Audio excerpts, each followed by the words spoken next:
महाराज कहा गया है आकृति देवहूति प्रसूति, दो पुत्र थे प्रियव्रत उत्तानपाद, इनकी कथा कही भाग। फिर उसके बाद में आकृति देवहूति प्रसूति, 3 कन्याएं थी महाराज मनु की। आकृति माता का ब्याह रुचि प्रजापति के साथ किया गया और रुचि प्रजापति के यहाँ आकृति माता के यहाँ भगवान यज्ञ नारायण प्रकट हुए, जिनका अवतार भागवत में 7वां माना जाता है। बोले यज्ञ नारायण भगवान की।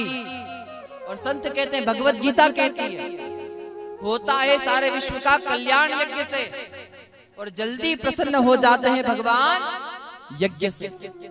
ऋषियों ने ऊंचा माना है स्थान यज्ञ का, और भगवान का यज्ञ है और यज्ञ भगवान का।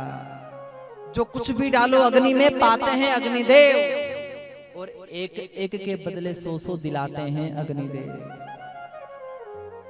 इसी के कारण तो वर्षा होती है, इसी के कारण तो महाराज भगवान, इसको पूजा है कृष्ण ने, राम ने। होता है सुंदर विवाह भी इसी के ही सामने। इसलिए संत कहते हैं रोज यज्ञ किया करो, 5 आहुति करो, रोज करो। अरे गुरुजी रोज यज्ञशाला बने गए, रोज पंडित जी के बुला सका गए, ऐसा होवे। भगवत गीता में श्री कृष्ण कहते हैं यज्ञ दान तप कर्म न त्याज्य कर्मेव तत्, यज्ञ दान तप रोज करो, प्रतिदिन। अब रोज यज्ञ नहीं हो सकता कि हो सकता है? श्री कृष्ण कहते हैं भगवत गीता में इसका समाधान भी रोज कर सकते हैं। बोले मैं सभी नदियों में गंगा हूं, सभी गायों में कामधेनु, सभी पर्वतों में सुमेरु, सभी वृक्षों में कल्प वृक्ष हूं। उसी प्रकार सबसे श्रेष्ठ यज्ञों में जप यज्ञ हूं। कौन सा यज्ञ है और कौन सा यज्ञ करना चाहिए जो सबसे श्रेष्ठ है? और सबसे श्रेष्ठ यज्ञ करने के लिए ना घी लग रहा है, ना यज्ञशाला लग रही है, ना पंडित जी लग रहे हैं। घर में बस तुलसी जी की माला ले आओ, एक आसन बिछा लो अपना, एक गोमुखी हो, हाथ रखो, राम राम शुरू करो, एक माला पूरी कर दी राम नाम जप की, तो समझो आपने एक यज्ञ घर बैठे ही पूरा कर दिया महाराज। जप यज्ञ कहा है कृष्ण ने, सबसे बड़ा यज्ञ जप यज्ञ है। तत्पश्चात रोज दान भी करना चाहिए।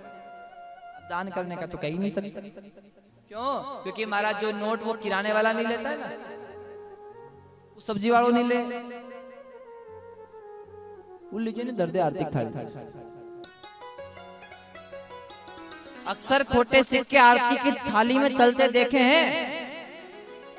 अच्छी साड़ी आवे तो हमारी ने उससे अच्छी आवे, तुम्हारी बहू ने उससे अच्छी आवे, तुम्हारी छोरी ने थोड़ी अधूरी ने थोड़ी महाराज पूरी नहीं है, तो नवी थैली माथे धरे ने भागवत जीरा माथा का ऊपर। ऐसा लोग दान करेगा कहीं है? पर विचार तो करो, ये भी सीखने वाली बात है। जिसको दुनिया स्वीकार नहीं करती है, जो दुनिया में नहीं चलता है, उसे द्वारिकाधीश भगवान अपने दरबार में स्वीकार कर लेता है, उसको परमात्मा स्वीकार। तो ऐसे लोग दान करेंगे तो ठीक है, क्या करेंगे? अगर दान करना है तो सबसे बड़ा दान सुन लेना। भगवत श्रीमद् भागवत पुराण कहती है 10वें स्कंद में गोपी गीत में 9वां श्लोक कहा गया है। गोपियां कहती कृष्ण से, तव कथा तप्त जीवन कवि भीरितम कल्मशाप श्रवण मंगलम श्रीमदादतम भुवि गृणन्ति ते भूरिदा जना। हे कृष्ण, आपकी कथा मंगलकारी है, कलयुग के सभी दोष पापों को भस्म करने वाली है, और आपकी कथा श्रवण मंगल, सुनने मात्र से मंगल होता है, और जो कथा सुनते हैं उनके यहाँ श्री की प्राप्ति भी होती है। पर जो लोग आपकी कथा आपकी महिमा का प्रचार करते हैं, वही लोग सबसे बड़े दाता और दानी माने जाते हैं महाराज। सबसे बड़ा दान क्या है? कथा सुन रहे हो ना, तो कथा सुनकर घर सुनाओ, और घर जाकर कथा को सुनाओगे, सबसे बड़ा दान है भगवत नाम का। इसे नाम को बढ़ावा। और जो कथा गाता है, कथा सुनाता है, जो कथा सुनते हैं और कथा सुनकर औरों को सुनाते हैं, वही सबसे बड़े दानी माने जाते हैं। बोलो भक्त और भगवान की। यज्ञ दान तपस्या भी रोज ही करो। अब ऐसे लोगों को कैसे गए रोज तपस्या करो? क्यों? बोले वो निर्जला एकादशी आती है ना, अबे निर्जला साल में एक बार आवे, तो लोग के तो भैया बड़ी 11 से या तो करो, तो कठो जीव करके 11 करे, तो 12 बजे तक तो ठीक ठाक रहे। 12 बजे पाछे सर पे बांधे पट्टी, घरवाला पूछे कहीं हुई, वो बोले इनके 11 से। तो भगवान भी कहते रेवाई दे, तू काई की ग्यारस करे, मैं कर दूं तारी ग्यारस। असो व्रत करवा सके फायदो है। प्रसन्न होकर कथा सुनो, खुश होकर दान करो, प्रसन्न होकर मंदिर जाओ, प्रसन्न रहो भगवान के सामने। और जिस दिन व्रत करो उस दिन पूरा दिन प्रसन्न रहो। तो व्रत करो नहीं तो मत करो।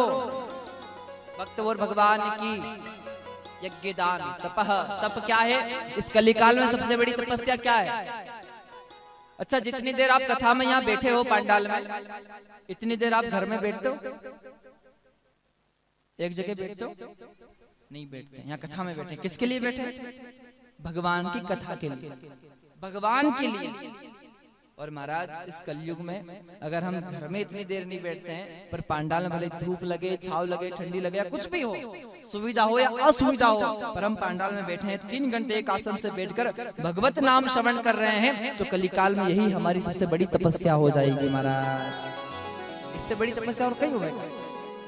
ये तीनों चीजें यज्ञ दान तप हम रोज कर सकते हैं। और कहीं महाराज कहीं भी नहीं लाग रही, सेवा में हो रही होगा।